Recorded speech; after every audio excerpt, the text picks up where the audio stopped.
peaceful long-term relationship. That's not going to happen. That's only in fantasy land. Peaceful. Sorry.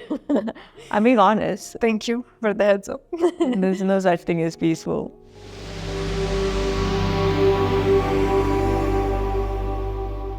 No, actually what I'm looking for is a partner that can understand what I have been through and what I'm looking for, and to be side by my side. Like, I will be at his side and he will be at my side to achieve something very good in our life.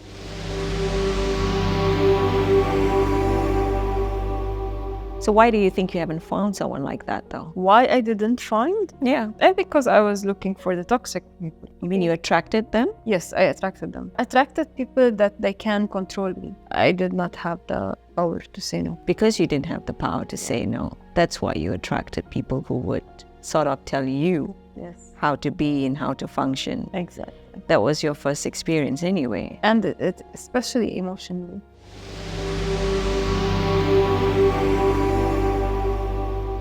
What would you discover when you were in that relationship that it was just not healthy, though? Not only not healthy, it was for me like I was expending a lot of energy in a place that I am not happy. I'm not safe. Did that get you anxious? Yes. So you would adapt? Yes, 100%. And that's why I closed the door of relationships. But you speak for a lot of single women who, after they reach a certain age and stage in life, they're like, I'm willing to then, it's almost a desperation. To like, okay, and the message obviously that's being received from people around you or family that say, hey, the clock is ticking. Yep.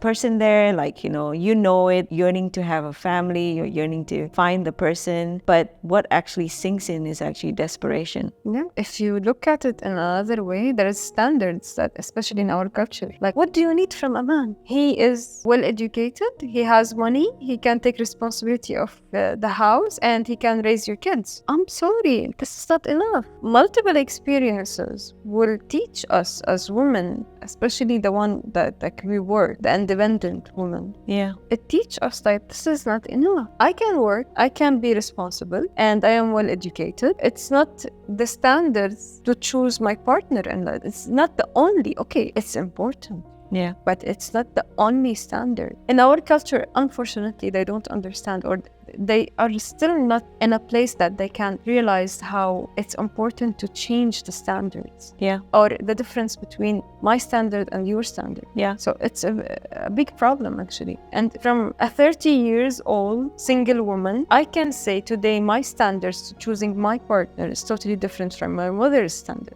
So would you say, are you cautious when you date? Now I am. Definitely. Whenever I see the red flags, either I talk about it or I just drop. Because you cannot change people after they are at this personality for the last, let's say, 35 years. It's very hard to change them. You can work on small things, but the main issues, it's very hard. And no, I don't have the energy to fix other people.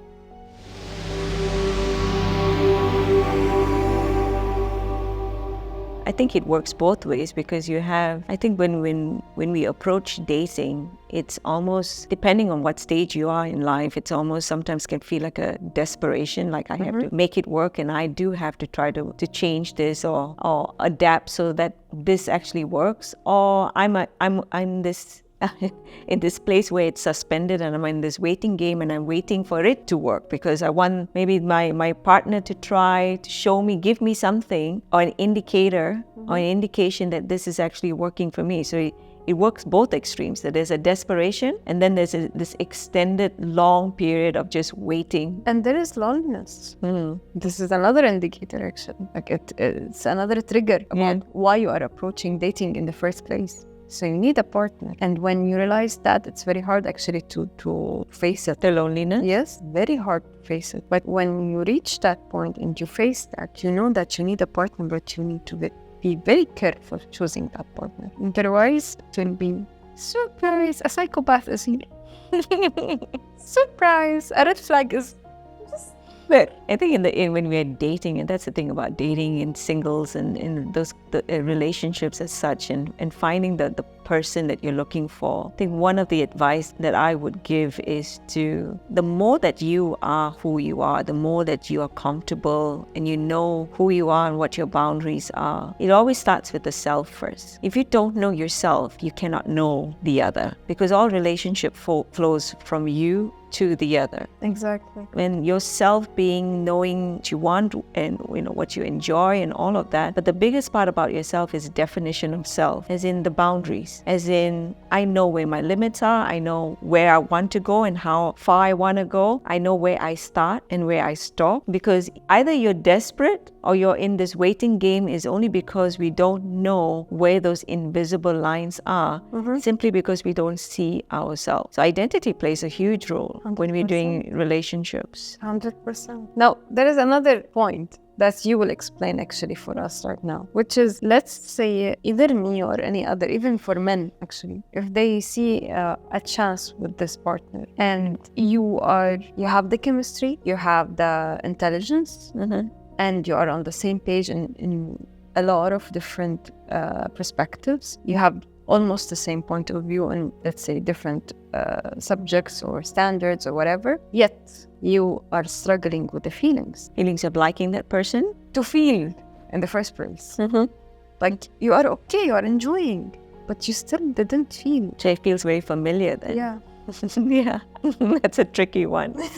That's a tricky one because you never want to fall into a place when it becomes very familiar, because that usually happens because everything is too sweet, it's too cute, and it's too nice. Like, my goodness, the moon is so close, like, it's like everything is hunky-dory, like, yeah, the butterflies are in my tummy, they're flying, the angels are singing, Cupid is out, and it's amazing. You're saying all the right things, he's saying all the right things. Yeah, that those kind of relationships are just, they're missing a heartbeat to it. And that's where we fall into these kind of relationships, because either we've come out from disappointing relationships, and so we're willing to settle with the nicest person out there. The definition of good today is like, as long as he or she is doing good things and they're happy, and our measure of what is happy and good is like, it's acceptable. Like, everything is acceptable now. There is no wrong and right. There is no, this is not healthy and that's not.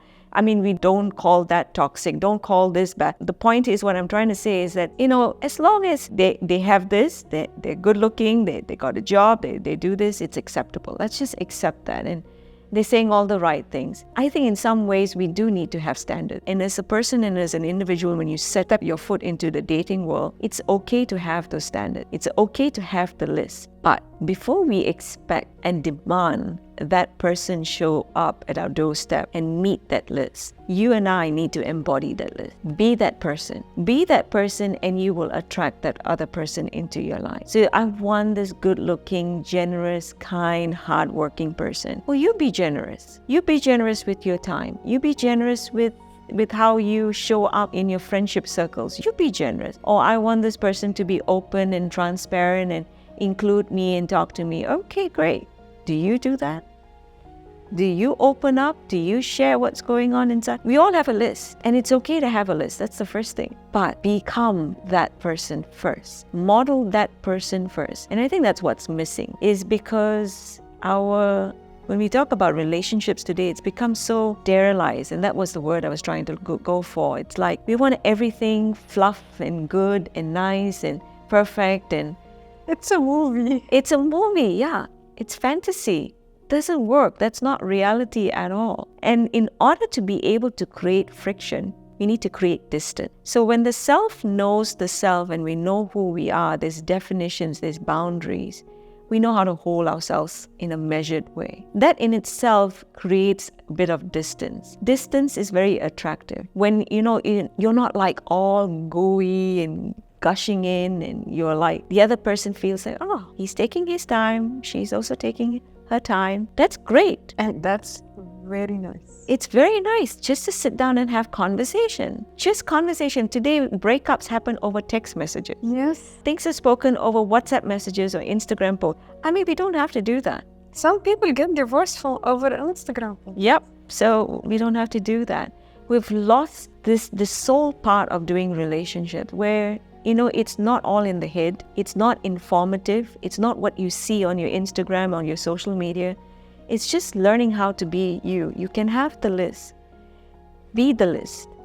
And at the same time, when you be the list, take your time. Enjoy that time. Oh, the clock is ticking, Priscilla, but enjoy your time, because the more we can create distance, I'm not talking about physical distance only, but emotional, mental. I can have my own opinions and I can speak that. You can have it and you can also discuss it with me, because I'm an open, transparent person and I'm willing to hear, and we can have a little bit of a debate and we can agree to disagree. Wow, that's attractive.